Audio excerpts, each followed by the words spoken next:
옛날 옛적 강원도 영월이라는 고요하고 아름다운 마을이 있었다.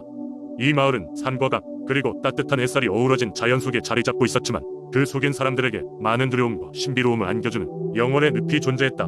이 늪은 마을 어귀 깊은 숲속에 숨겨져 있었고 늪 주위에는 아무도 쉽게 접근할 수 없도록 울창한 나무들이 하늘을 가리고 있었다.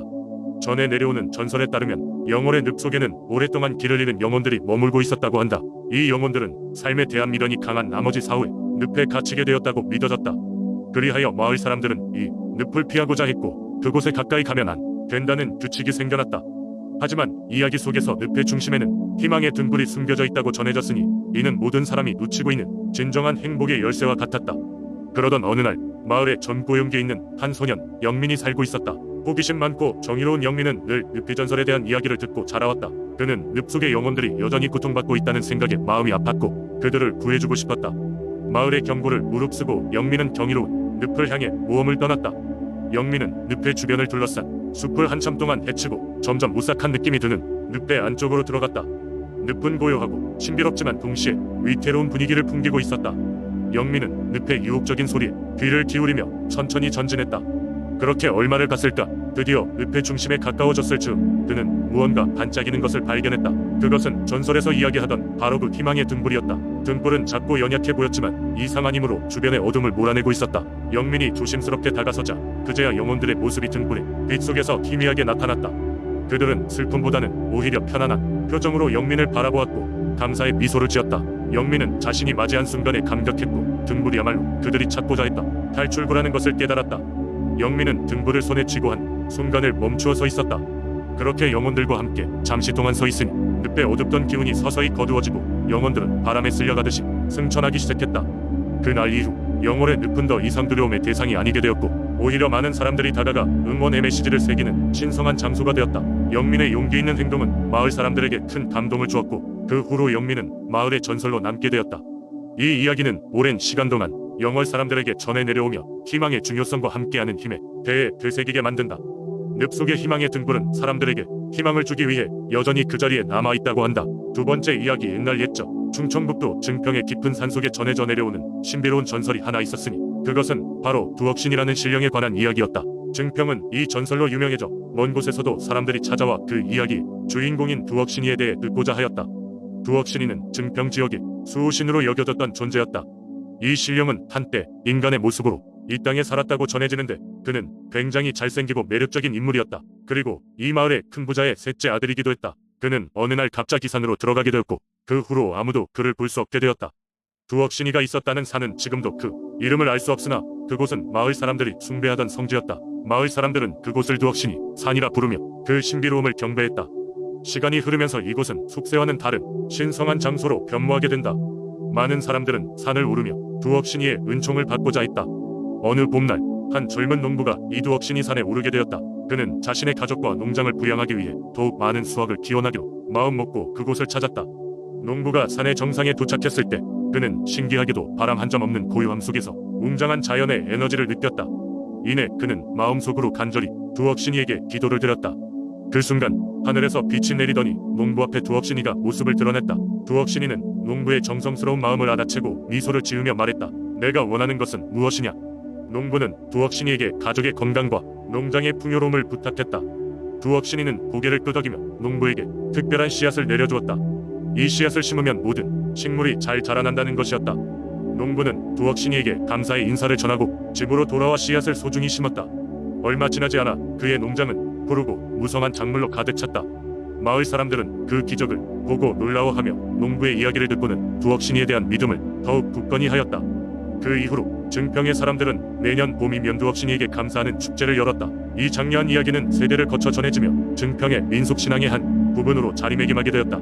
사람들은 이 전설을 통해 두억신이가 아직도 그들을 돌보고 있다는 믿음을 갖고 그 믿음을 일상 속에서 실천하였다. 그렇게 두억신이의 전설은 증평의 풍요와 평화를 상징하는 이야기로 남아 신비로운 매력을 간직하게 되었다.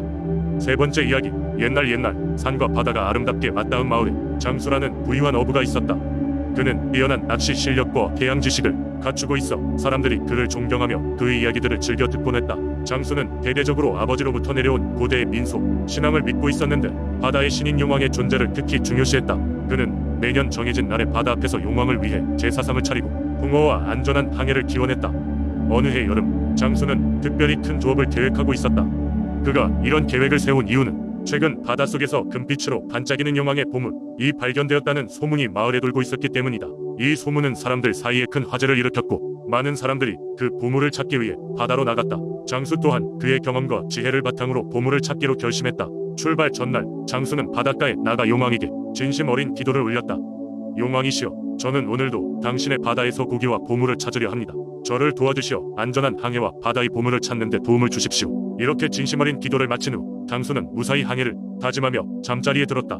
드디어 출항일이 밝았다. 장수는 그가 가진 최고의 배와 장비를 준비하고 믿음직한 선원들과 함께 바다로 나갔다. 태양이 수평선 위로 떠오르면서 맑고 고요한 바다가 그들을 반겼고 마을 사람들은 그들을 격려하며 배웅했다. 하지만 막상 항해를 시작하니 그날의 바다는 평소와 다른 분위기를 띠고 있었다. 물결은 점점 거세워졌고 검은 구름이 하늘을 뒤덮기 시작했다.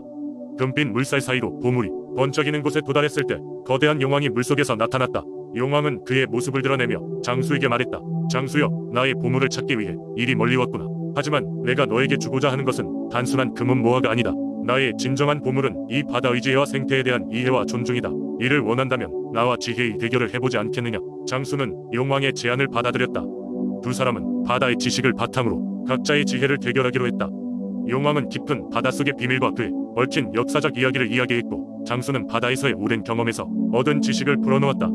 지혜의 대결은 팽팽하게 이어졌고 서로의 이야기에 매료된 나머지 시간 가는 줄을 몰랐다. 마침내 대결의 끝에 장수는 깊은 감명을 받았다. 그는 더 이상 보물을 찾는 것보다 바다를 존중하고 이해하는 것이 더 중요함을 깨닫고 용왕에게 고마움을 표했다. 그러자 용왕은 장수의 겸손과 지혜를 높이 사며 바닷속의 신비한 보석을 선물로 내놓았다. 이는 장수가 바다를 사랑하고 존중하는 마음을 가지도록 도운 상징이었다. 장수는 마을로 돌아가 용왕과의 만남과 교훈을 전하며 바다의 지혜와 존중의 중요성을 사람들에게 알렸다. 이 이야기는 마을 사람들에게 널리 퍼져 오랜 세월 동안 전해 내려오면서 장수가 남긴 진정한 보물이 무엇인지에 대한 깊은 깨달음을 주었다고 한다. 네 번째 이야기는 옛날 동해의 깊고 푸른 바다에는 용왕이라는 신비로운 존재가 살고 있었다. 용왕은 사람의 눈에 보이지 않았으나 그가 바다를 그릴 때마다 파도는 거세지고 그가 잠잠해지면 바다는 고요해졌다. 사람들은 용왕을 두려워하면서도 존경했고 동해의 풍요로움은 모두 용왕의 은덕이라 믿었다. 어느 날 동해 인근 마을에 사는 한 어부가 있었다. 그는 넉넉하게는 아니지만 성실히 일하며 가족을 부양하고 있었다. 하지만 어느 날 그는 계속해서 고기를 잡을 수 없었다. 날이 지나고 달이 지났지만 그의 그물에는 고기가 걸리지 않았다. 가족은 점점 먹을 것이 없어지고 절망에 빠져갔다. 어느 비 오는 날 밤 어부는 마을의 노인을 찾아갔다. 노인은 지혜로운 사람이었고 마을 사람들은 어려운 일이 있을 때 자주 그를 찾아 해결책을 구했다. 어부는 노인에게 자신의 공경을 호소했다. 그러자 노인은 잠시 눈을 감고 깊은 생각에 잠기더니 어부에게 말했다. 너는 용왕께 정중히 기도를 드려야 한다. 용왕은 바다의 주인이시고 그의 허락 없이는 아무것도 얻을 수 없다. 내일 동이 트면 바닷가로 나가 작은 배를 띄우고 용왕께 내 마음을 전하거라.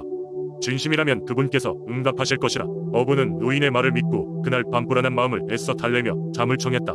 다음날 새벽 어부는 노인이 말한 대로 바닷가로 나갔다. 바람이 거칠고 파도가 높았지만 어부는 작은 배를 타고 바다로 나아갔다. 해가 떠오를 즈음 그는 작은 섬 근처에 도달했다. 어부는 그곳에서 무릎을 꿇고 두 손을 모아 기도를 드렸다. 자신의 진심과 어려움을 용왕께 전하며 가족을 위해 조금의 고기라도 허락해 달라는 기도였다. 그가 기도를 끝내고 고개를 들었을 때 캄캄했던 하늘이 조금씩 밝아오기 시작했다. 그리고 그 순간 파도가 잦아들며 일렁이는 바닷속에서 찬란한 빗줄기가 나타났다. 그것은 용왕의 응답이었다. 빛은 마치 용의 형상처럼 바다 위에 그려졌고 어부는 경이로운 마음으로 그 모습을 바라보았다. 얼마 지나지 않아 빛은 사라졌지만 그 이후로 어부의 그물에는 가득한 물고기가 걸려들기 시작했다. 어부는 마을로 돌아와 가족과 함께 기쁨의 눈물을 흘리며 감사의 기도를 드렸다. 이후로 어부는 매년 이맘때면 용왕에게 감사를 드리는 제물을 바치고 마을 사람들과 함께 축제를 열었다. 날마다 이어지는 그들의 고단한 삶 속에서 이 이야기는 전해졌고 신비로운 동해의 파도 속에 살아 숨쉬는 용왕의 전설은 오랜 세월에 걸쳐 마을의 가장 소중한 민속신앙으로 자리 잡았다.